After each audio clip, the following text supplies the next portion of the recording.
नमस्कार दोस्तों, एक बार फिर से आप सभी लोगों का बहुत बहुत स्वागत है आज के इस नए वीडियो में। दोस्तों ये वीडियो है जीके का मोस्ट इम्पोर्टेंट वीडियो, ठीक है। सो इस वीडियो में आप लोग शुरू से अंत तक बने रहिएगा। दोस्तों इसमें हम लोग यूनानी रोमन लेखक से संबंधित और उससे भी और भी बहुत सारे जो लेखक हैं जो एग्जामिनेशन की दृष्टि से, ग्रुप डी की दृष्टि से, एसएससी की दृष्टि से बहुत ही इम्पोर्टेंट है, एग्जाम में बार बार पूछे जाते हैं, उन्हीं को हमने इसमें शामिल किया है, ठीक है। तो उनसे संबंधित ये क्वेश्चंस हैं, आप लोग इनको नोट कर लीजिएगा अपनी नोटबुक में।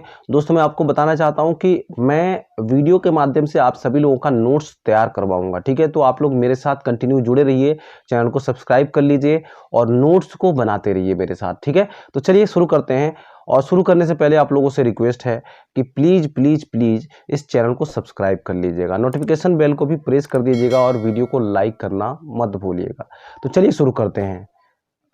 तो पहला प्रश्न आप देख पा रहे हैं यहाँ पर, टेसियस कौन था दोस्तों? तो टेसियस ईरान का राजवैद्य था, ठीक है। तो ये भी प्रश्न कई बार पूछा गया है। तो टेसियस कौन था? तो ईरान का राजवैद्य था, ठीक है। इतिहास का पिता किसे कहा जाता है? ठीक है, तो इतिहास का पिता कहा जाता है दोस्तों हेरोडोटस को, ठीक है। किसको कहा जाता है? हेरोडोटस को कहा जाता है फादर ऑफ हिस्ट्री। ओके, चलिए अगला प्रश्न देखते हैं। इनकी बुक क्या नाम है? तो हिस्टोरिका नामक पुस्तक के लेखक कौन हैं दोस्तों? तो हेरोडोटस हैं इसके लेखक, ठीक है। हिस्टोरिका नामक पुस्तक के लेखक कौन है? हेरोडोटस हैं और इसी के द्वारा ये इतिहास के पितामह कहलाए, ठीक है। चलिए अगला प्रश्न देख लेते हैं। मेगास्थनीज किसके दरबार में आया था? तो मेगास्थनीज किसके दरबार में आया था दोस्तों? तो ये आया था चंद्रगुप्त मौर्य के दरबार में, ठीक है। बहुत ही इंपॉर्टेंट प्रश्न है, बहुत बार एग्जाम में पूछा गया है दोस्तों, तो इसको आप लोग याद रखिएगा। चंद्रगुप्त मौर्य के दरबार में मेगास्थनीज आया था, ठीक है। अगला प्रश्न है, मेगास्थनीज निम्न में से किसका राजदूत था? ठीक है, तो मेगास्थनीज निम्न में से किसका राजदूत था दोस्तों? तो सेल्यूकस निकेटर का राजदूत था, ठीक है। और कहां पर आया था? तो चंद्रगुप्त मौर्य के दरबार में आया था, ठीक है। तो ये इसे भी आप लोग तैयार रखिएगा, ठीक है, एग्जाम में देखने को मिल सकता है। तो ये प्रश्न देखिए, इंडिका नामक पुस्तक निम्न में से किसने लिखा है? तो इंडिका नामक पुस्तक लिखा है मेगास्थनीज ने। किसने लिखा है? मेगास्थनीज ने लिखा है। चलिए अगले प्रश्न को देख लेते हैं। डायोनीसियस, ठीक है, डायोनीसियस कौन था? तो डायोनीसियस था टॉलमी फिलेडेल्फस का राजदूत। कौन था?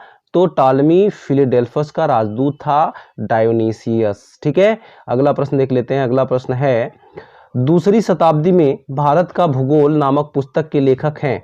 तो भारत का भूगोल नामक पुस्तक किसने लिखा है दोस्तों? तो टॉलमी ने लिखा है। किसने? टॉलमी ने लिखा है, ठीक है। चलिए अगला प्रश्न देख लेते हैं। अगला प्रश्न है, नेचुरल हिस्ट्री नामक पुस्तक के लेखक हैं कौन?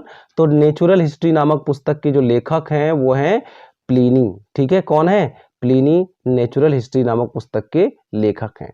चलिए अब कुछ चीनी लेखकों को हम लोग देख लेते हैं। यहाँ पर चीनी लेखक कौन कौन से हैं? तो चीनी लेखक है दोस्तों फाहियान, ठीक है।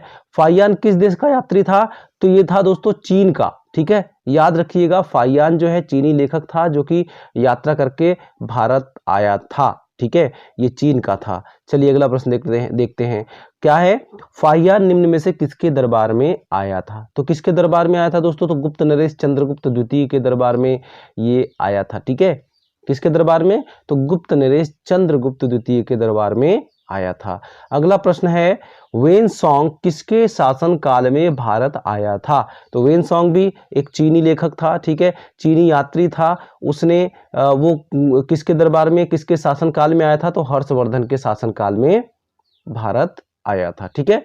चलिए अगला प्रश्न देख लेते हैं। अगला प्रश्न है, वेनसोंग की भ्रमण वृत्तांत किस नाम से प्रसिद्ध है?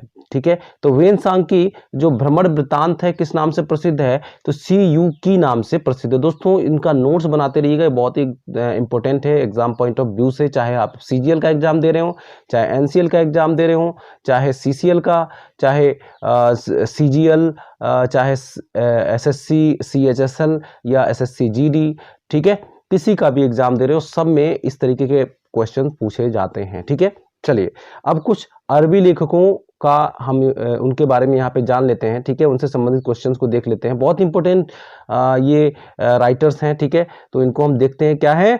अलबरूनी, ठीक है, बहुत बार एग्जाम में पूछा गया है। अलबरूनी निम्न में से किसके साथ भारत आया था? ठीक है, तो अलबरूनी किसके साथ आया था? तो महमूद गजनवी के साथ में भारत आया था। ठीक है, अगला प्रश्न, किताब उल हिंद या तहकीक हिंद किसकी कृति है? तो किताब उल हिंद या तहकीक हिंद किसकी कृति है?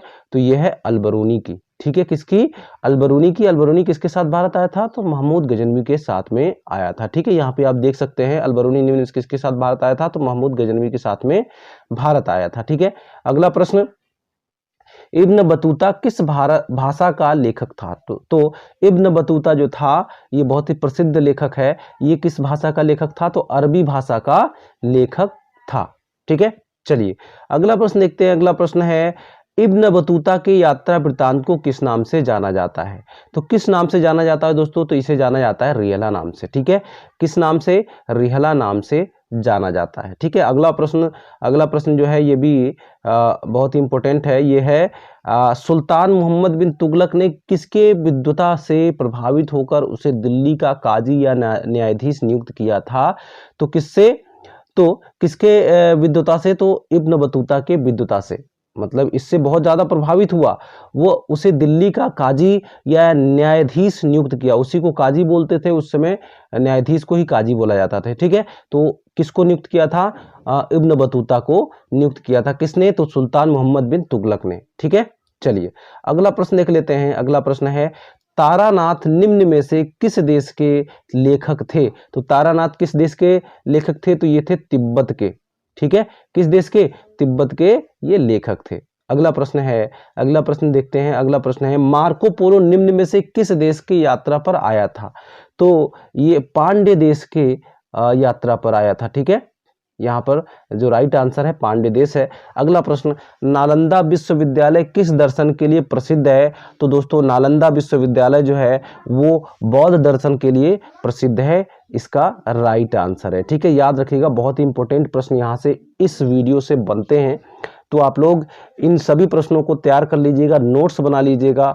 और मैं आपको एक बार फिर से बता देता हूं कि नोट्स के लिए आप हमारे इस चैनल को सब्सक्राइब कर लीजिए। पूरी की पूरी नोट्स मैं आपको लिखाऊंगा, बताऊंगा। ठीक है, इस तरीके से आपको हैंड रिटेन नोट्स भी मिलता रहेगा। तो चैनल को सब्सक्राइब कर लें, चैनल